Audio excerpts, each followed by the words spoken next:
Hi, my name is Dr. Doug. Today we'll be exploring part 2 of interspecies aggression. Who else is better suited for this job than me? I'm doctor. I know everything. First, we have to address and define the word aggression. Noun: feelings of anger or antipathy, resulting in hostile or violent behavior, readiness to attack or confront. B, the action of attacking without provocation. C, forcefulness. It means any sort of agonistic behavior.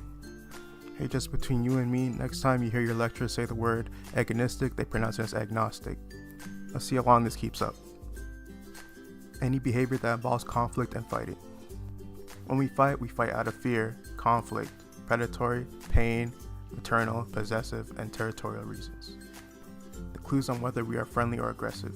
You can tell by the visual signs: our posture and our pilo erection. The auditory signs include growling and barking. And obviously, if you see our teeth or me rolling up my sleeves and swearing at you.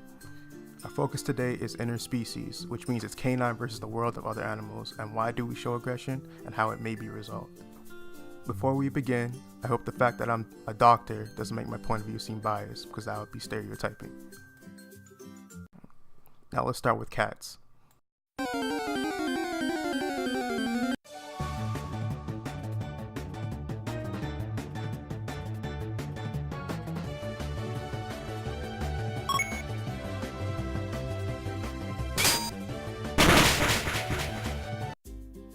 It would be irresponsible for me to say all dogs hate cats. Obviously, there are great cats and bad cats. Die! He doesn't. You will die! Sylvester! A total generalization of the cat and dog population is just negligent. However, there are several things wrong with cats that we should address. Number 1.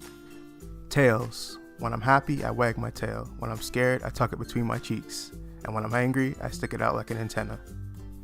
I don't make the rules up, that is our code of conduct. You see, cats don't follow that. They do the exact opposite of what we do. Who wags his tail when he's angry? Honestly. When your energy should be focused on making up excuses to tell mom when she asks you why your little brother is crying. Number 2. Territories. My dog bed, my human lap, my food bowl, my water fountain, mine. I signed for it, mine. Number 3. Protective. We are bred to be loyal companions. No matter what our human does, we tolerate it. We admire their courage for doing it. Even if it means punishing us when our grade falls below a 4.0 GPA in med school, most cats act as if they are above the humans and can be aggressive towards them. The attitude alone doesn't sit well with me. We have to protect our humans. They are very valuable when it comes to pets and treats. How can I put it in words you'd understand? See, cats come in Fortune 500 company as the chief executive officer while we worked hard our entire lives and it doesn't get past the security level. Got it? Cool. Number 4. This is confidential. One of our initiatives captured this footage.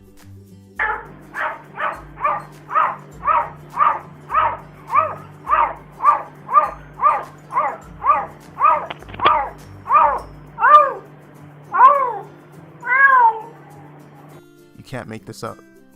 All in all, our relationship with cats isn't on the best of terms. It's more of a conflict, territorial, defensive, and dominance issue. To resolve it, we have to simply introduce habituation, more exposure, more interaction, more education, and eventually we can learn to tolerate each other. Rodents. Nature's gummy bear, a bite-sized, nutritious, low-calorie, chewy snack, sometimes with fruity seeds hidden inside to surprise you with that twist of fresh and minty taste. They are plentiful, fast and fun to catch, and it's very rewarding when you catch one. One of my terrier friends, Gerard, can tell you he's wicked good at finding them in his farm. I lose wallets full of greenies to him every time I go over. Sometimes you just want to sniff it a little, find out what it is, and walk away. Like a game of hide and seek, it starts off with a bit of fun, then you sometimes just get lost in it and accidentally eat the hiding party. You know how it is. It takes particularly a long time to make friends with a rodent. There's just no reasoning with them, like a stubborn neighbor who refuses to take off his tinfoil hat and constantly tells you that the plastic tunnels are actually trans-dimensional portals and teleports you between the third and fifth dimension, where democracy is fake and the president is actually an orange peel at the right angle. That and the hamster wheel is actually flat. I'd say secure the rodent in a cage. I see each other often, him in a cage, me free as a bird. Soon, we'll put our differences aside and he'll become part of our pack. Birds. They are rodents with wings, and part of my nutritious dinner. I don't negotiate with chicken nuggets. If you need advice, rewatch Rodents, but replace the word rodents with birds. Large wild animals. We used to hunt in packs, with our friends backing us up, kinda like how drunken human males act in the club, like idiots. When a large animal approaches us while we are alone, we feel vulnerable. And in this moment of vulnerability, our fight or flight instinct kicks in. Not so different when a rodent faces us. It's clear we know our chances aren't great, but you gotta do what you gotta do. More so when an old city dog goes to the countryside and meets Yogi the bear, Bullwinkle the moose, and Joe the camel. It's not so much about the danger potential, but the size comparison and the superior conflicts temporarily proven wrong, triggering a flash of curiosity towards what is inconceivable, melting with inescapable suction of the void of inferiority, the lack of response to unsolicited inquiry, to seek the cold comfort of the in-between. You have to surrender to the madness that is fear. The fear that lets you live. Or you can disregard the fear and make friends with everyone because we're all beautiful social butterflies who will eventually wither and die. Might as well make the best of what we have. It's not usual for us urban children to witness the greatness of wild animals, so desensitizing seems redundant. If we were to be around large animals, we'd be working on a farm or some sort, in which case, habituation seems more reasonable. Aquatic animals. I have yet to hear someone who's aggressive towards sea creatures. If that's the case, you're probably on the beach. Beaches are where you go if you use all your good boy points. If you're using all your good boy points, don't waste it. Unless you're stranded on a desert island. Then yeah, probably not going to keep in contact after you're rescued. Human, that's you! If you see a wild dog and they're showing aggression towards you, such as growling, showing teeth, lowering their bodies, barking, lunging, has their teeth sunk into your jugular, etc. Don't panic, they're doing this because they have no proper training and they're running on pure instincts to survive. Or they've had traumatic encounters with humans, that never helps. Assess the situation, find your exits, and calmly exit the area slowly, because you've probably entered somewhere where the dog believes he owns. If you panic, start yelling, kicking, or doing anything aggressive back, while fighting fire with fires for professionals, I tell you what. On the other hand, if your dog dislikes other humans when they come and visit, it's a territorial and protective behavior. You should probably socialize your dog more often, bring it to places, meet more people, know more stuff, so he or she isn't a village idiot.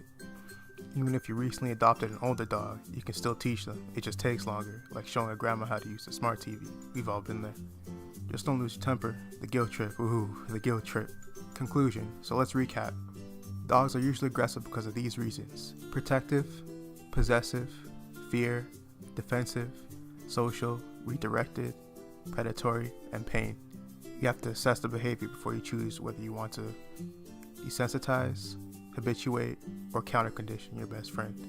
It's been fun talking to you. My name is Dr. Doug, and I'll see you next time. If you have more questions about this topic, and when you start watching this video, you're welcome. Stay curious.